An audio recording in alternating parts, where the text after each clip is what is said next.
who will win between these two saber-teethed beasts from the past? Let's find out, shall we? Hello, it's me, Honorable, back with another video, and this one is another fighting style video. But it's definitely gonna be great.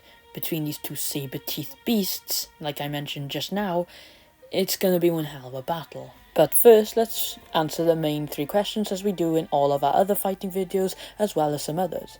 That being, who and what are our competitors, where will they be fighting, and in what type of style will I be doing in this video. Really quickly, I'd just like to say to remember to like and subscribe, and to share if you can, and to please comment, as any comments about a future video will be put in consideration and will become a video in the far future. So just remember to like and subscribe and do all the other stuff I've mentioned, and enjoy the video. So let's start off with who and what are our competitors. Starting off with the Instra caviar, the largest gorgonopsid that's also carnivorous found to date. The Instra caviar lived during the late Permian, about 250 to 260 million years ago. Its main saber teeth most likely were around 15 centimeters long, so basically 6 inches, and that's huge. You wouldn't want that going into the back of your skull. And not only was it the apex predator of its time, it also lived in Africa and Asia, which tells us it most likely lived in a very warm environment. With the max estimate bite force of 73 kg, mind you that is the max estimate, it had no natural predators. As said before, it was the apex predator, so that should not come to you as much of a surprise. And being quadrupedal, it meant it was built for its environment, with it being able to take down the likes of Dictodon and Parasaurus, which is not to be confused with Parasaurolophus. Its full name, or scientific name I should say, is Instra caviar latifrons, with its full scientific name meaning after instructive Africa. And now that we're finished with Instra caviar latifrons, let's move on to the other beast with the saber teeth. That being the Smilodon, in specific the Smilodon populator, with it too being a competitor for the largest cat of all time, and obviously largest saber-toothed cat of all time. And it lived during the Pleistocene epoch around 2.5 million years ago until 10,000 years ago, which is not that long ago if you really think about it. Its teeth were around 17.78 centimeters long, being 7 inches, being a full inch bigger than the Instra caviar saber teeth. And it was one of the top predators, only being beaten out by other cats, cave bears, and some terror birds. This beast lived in South America, but due to the land bridge it did end up crossing into North America, but it didn't exactly do that well in North America, so we're just gonna say it came from South America, which suggests it would have lived in pretty cold climates but with a lot of warmth during the summer, so it would have been fine with whatever weather, at the most part. Obviously anything too hot it wouldn't be able to withstand, but it can withstand the cold. With a max estimate bite force of 300 kg, a lot more than the 73 of the Instra caviar, it was a very powerful biter, especially for an animal with saber teeth, which made animals of the likes of the terror bird or even dire wolves at the time to know to not mess with the Smilodon populator. It would have hunted down animals at the likes of camels and bison. This quadrupedal animal's name, the Smilodon populator, meant Scalpel the Destroyer, or two-edged knife, he who brings devastation, which I think sounds a lot cooler. But where will they be fighting? Well, I've actually chosen a pretty alright spot. Since the Smilodon isn't big on warm places, and the Instra caviar is built to be in warm places, I thought it'd be quite nice to put them in Africa. Which I know what you're thinking, and modern day Africa at that. That makes no sense. The Smilodon doesn't like the warmth.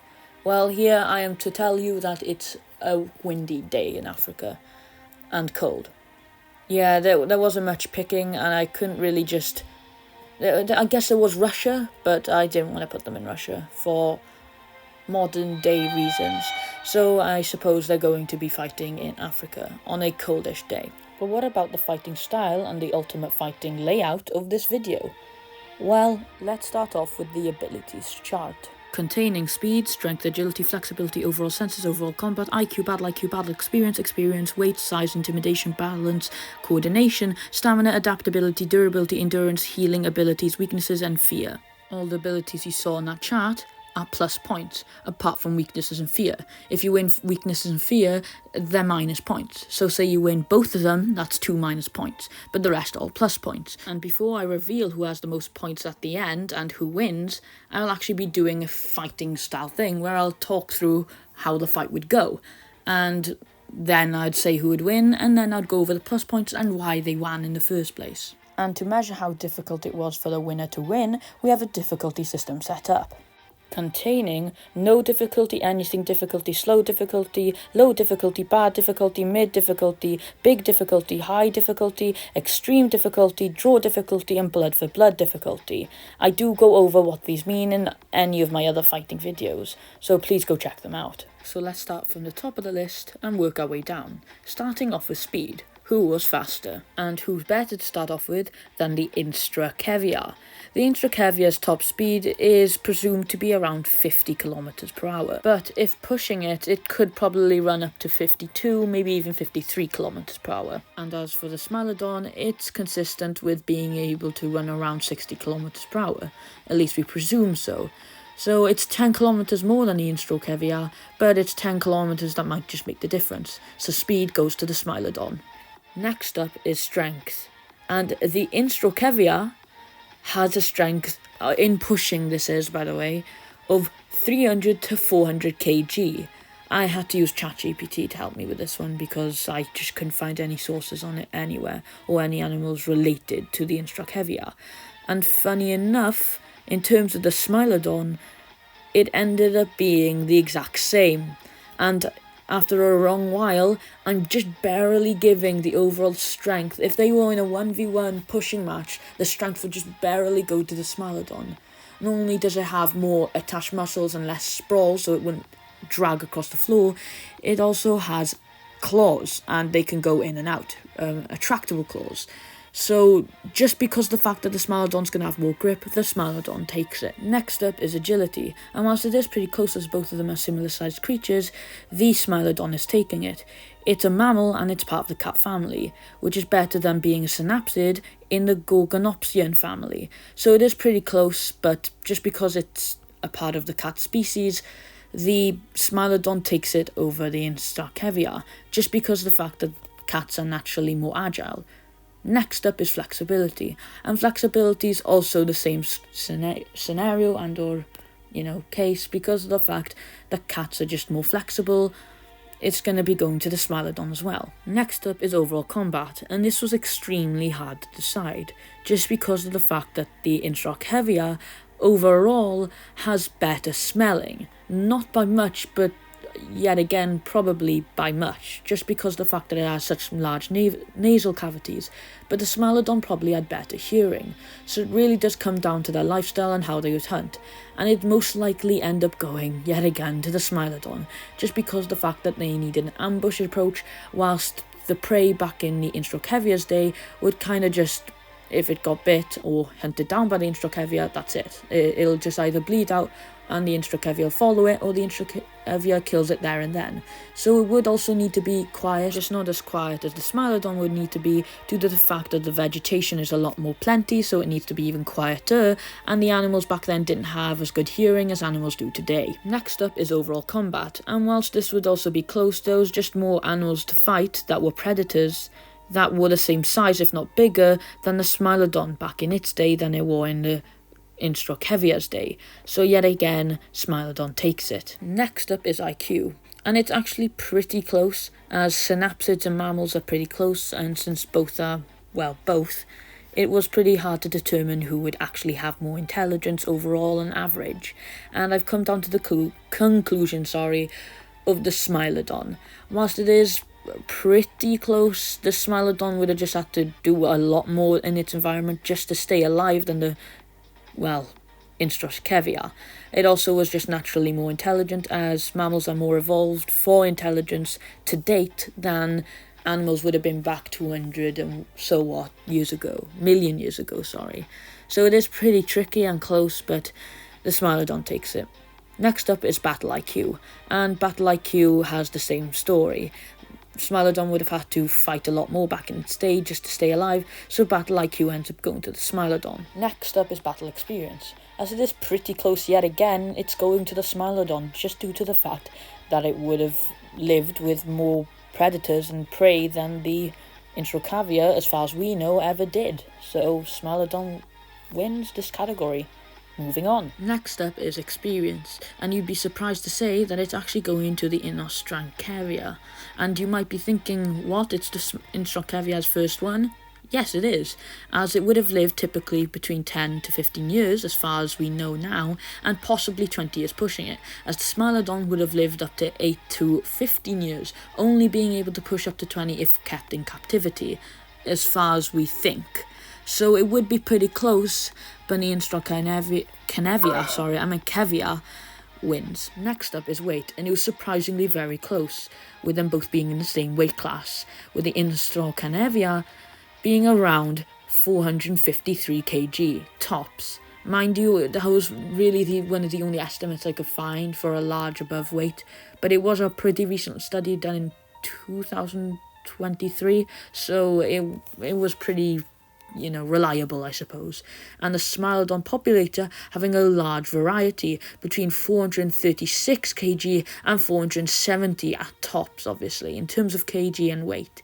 So overall, if you were to go to the smaller size of the max size of the Smilodon, the Inostrancaria would win. But since we're going for absolute maximum size, the Smilodon wins with 470 kg over 453 kg. It's probably not going to do a lot of difference, but it might just make that small difference, to give Smilodon the win. Smilodon wins this category. Moving on to size. And when we say this, we don't mean in weight, we just mean in terms of length, height, and width. And in terms of the Inostrancaria, we have 3.5 meters long, or 11.5 feet, 1.1 meters tall, or 3.6 feet, and 0.6 meters wide, or 2 feet. With the Smilodon being around 2.1 meters long and 6.8 feet, about 1.2 meters tall and 3.6 feet, and 0.73 meters wide, or 2.3 feet. This tells us, after adding everything up together, with the meters and feet being separate, that the Inostrancaria was around 5.2 meters overall, or 16.1 feet, with the Smilodon being around 4.01 meters and 12.7 feet, which means that Inostrancaria wins. Next up is intimidation, and I have two reasons for why the Inostrancaria wins.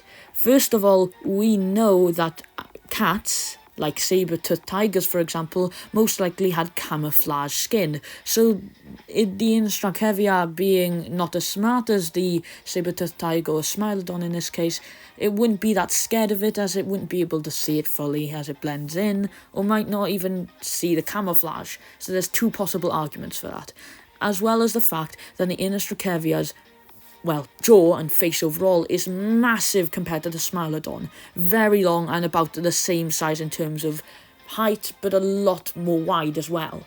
So it could be close in terms of intimidation, but I'm definitely giving this one to the Inostrancaria. And remember, the Inostrancaria would also want you to like and subscribe and to share the video, as well as comment, as it really does help out, and any comments will be put into consideration for any future videos. Yeah, I know, shameless plug, but oh well. Next up is balance, and you could argue either side, but I'm going to go for the Smilodon, just because of the fact that it's slightly wider and it's also a bit heavier. Although the Inostrancaria is a lot longer, which allows it to have more area to, grasp and be able to stay balanced, just because of the fact that the Smilodon has two little things over the okay-ish thing from the Inostrancaria, that being its length, I'm going to have to give it to the Smilodon. And the fact that the Inostrancaria is a lot taller and is a lot more lanky doesn't help it. Next up is coordination, and this isn't close at all. It goes to the Smilodon. Smilodon would have been needing to be more coordinated in terms of its attacks due to its more, let's just say, fragile teeth. It would also just naturally be more intelligent, careful and visual, more than the Inostraceae could ever imagine to be, so I'm going to have to give this one to the Smilodon. Next up is stamina, and the Smilodon is actually a good candidate for this, as felines are known for having good stamina in terms of normal pace, in terms of running or walking, I should say. But there is one problem with the Smilodon, and that is the fact that in terms of a long or as fast as it can race, it's not got great stamina. It's like a cheetah, for example. It can go up to 70 miles per hour, which is very fast, but then it slows down immediately after, only being able to do it for a quick burst for a couple of seconds, and at longest stretched out for about half a minute, so it's not too unrealistic to do the same for the Smilodon, as well as the fact that they also have short faces, and that stops them from having big nasal cavities to breathe in more air, and same with their mouth, whilst the Inostraceae has the opposite problem. Synapsids aren't known for being the fastest, but they do have good stamina because they usually have long nasal cavities and mouths to breathe in more oxygen. At least carnivores usually do. So it is decently close, but it is going to the Inostraceae. So stamina goes to the Inostraceae. Next up is adaptability, and I'm going to give it to the Smilodon just because of the fact that it has cold weather and warm weather, needs to adapt to more environments, whilst its competitor, in this case the Inostraceae, was used to the same environment really with warm weather, so Smilodon takes it. Next up is durability, and it is pretty close. Synapsids, so I'm just going to include Inostraceae in this, usually have thicker skin, but the Smilodon in this case has fur, and since the Gorgonopsian is a predator and would need to be a bit more nimble, it probably has less durable skin and herbivores in its environment, so we're just going to give the slightest little edge to the Smilodon in terms of durability. Next up is endurance, and you'd be surprised for me to say that it's actually going to the Inostraceae, just because they had to endure a more harsh climate and more harsh animal and a lifestyle compared to the Smilodon. So just because of the fact that that is the case, the Inostraceae takes it. Next up is healing, and I was almost ready to give it to the Smilodon due to them having more fossil evidence of doing more damage and therefore being able to heal. As in, if they damage other animals, they must have a good process of healing if they got hurt. But then I discovered that Inostraceae has evidence of biting each other, showing that maybe play fighting, or could be just males or females fighting over mates. So just because there's more evidence suggesting Inostraceae were more, interspecies fighting, I'm going to have to barely give the edge of healing to the Inostraceae, as well as the fact that the Inostraceae's wound that it had from another Inostraceae, or Gorgonopsian, healed over time, and we see that in the bone. So healing goes to the Inostraceae. Next up is abilities, and I was torn between the Inostraceae having better smell, or smelling overall, and a larger mouth so its teeth could be more effective, therefore making the ability better than the Smilodon's, or the Smilodon having better padding underneath of its feet so it can sneak up on other animals, and having better hearing. But one had one more ability over the other, which is why I'm giving it to it. The Smilodon has retractable claws, basically making its feet or paws undetectable, which is better than the Inostraceae, which also had light feet, but just not as light as the Smilodon, so the Smilodon takes abilities. Next up is weaknesses and fear, and I'm putting these two together as the same animal as having them both, because of its more fragile teeth and more intelligence to detect whether or not it's in danger, therefore making it more scared. It's going to the Smilodon because of the reasons I had just mentioned, and also because of the fact that its competitor, in which this case is in Inostraceae, is also larger and more intimidating, allowing the Smilodon to be a bit more afraid. So fear and weaknesses go to the Smilodon, and remember, fear and weaknesses take away points, not add them, unlike the rest of the points, which add points to, the total score, allowing them to have the edge and win. and if you don't like and subscribe and share and comment and do all those amazing stuff, the Smilodon's tooth would enter the back of your skull. And I do understand that's some skull crushing news, but you're just gonna have to deal with it unless you watch my other videos like the European Badger versus the Atrociraptor, which was really good, by the way, and you should definitely go check out. And sorry for the bad quality, I just had a sore throat yesterday, so my bad. And let's get on with the video. The Nostrancevier and the Smilodon have been walking around for a couple of days. The Smilodon being tracked down by the Nostrancevier's smell over these past couple of days. The Nostrancevier eating the leftovers of the Smilodon's gazelle that the Smilodon didn't eat completely due to its lack of, well, hunger. But soon, the Nostrancevier is able to catch up, and then met face to face. They walk around each other. After being in this climate for about a week or more, they've sort of gotten used to the air and the land before them. And now they have finally met up, confronted face to face. The Nostrancevier is the first to growl, and the Smilodon roars back. The Nostrancevier is surprised by the roar, but the Smilodon is even more surprised by the size of the Nostrancevier. And that's when it happens. The Smilodon pounces onto the back of the Nostrancevier. The Nostrancevier is surprised by the amount of weight from the Smilodon, which is clearly a little smaller. He falls over a little bit onto his side. The Smilodon tries to go for the bite, but due to the longer reach of the Nostrancevier's mouth, the Nostrancevier is able to bite on the back of the Smilodon. The Smilodon shrieks in pain, or well, roars in pain, but it can't get the Nostrancevier to let go. Its sabre teeth dug really into the back of the Smilodon. The Smilodon tries to get out but can't, and tries running away, but it clearly is not working. After a while, the Nostrancevier puts his paws, or well, hands onto the Smilodon and is able to try and drag him down, and it works for quite a while, holding the Smilodon in place while the Nostrancevier is biting and chewing on it and holding him by his paws. But eventually the Smilodon breaks away. The Smilodon wastes no time and it goes up to the Nostrancevier as fast as it can, bulldozing it over. The Smilodon catches itself on its feet while the Nostrancevier is rolled over. The Smilodon grabs the Nostrancevier and starts paw swiping it and biting it in the back of its neck with its sabre teeth. The Nostrancevier, trying to get him to let go, struggles for quite a while, eventually chipping the tooth of the Smilodon. The Smilodon roars in pain, not knowing what to do now that its tooth is chipped. The Nostrancevier is able to bite the Smilodon on the leg and drag him down, biting him on the throat. The Smilodon can't do much but swipe his paw, and he gets one lucky hit with his intractable claws, going out and digging into the Nostrancevier's skin.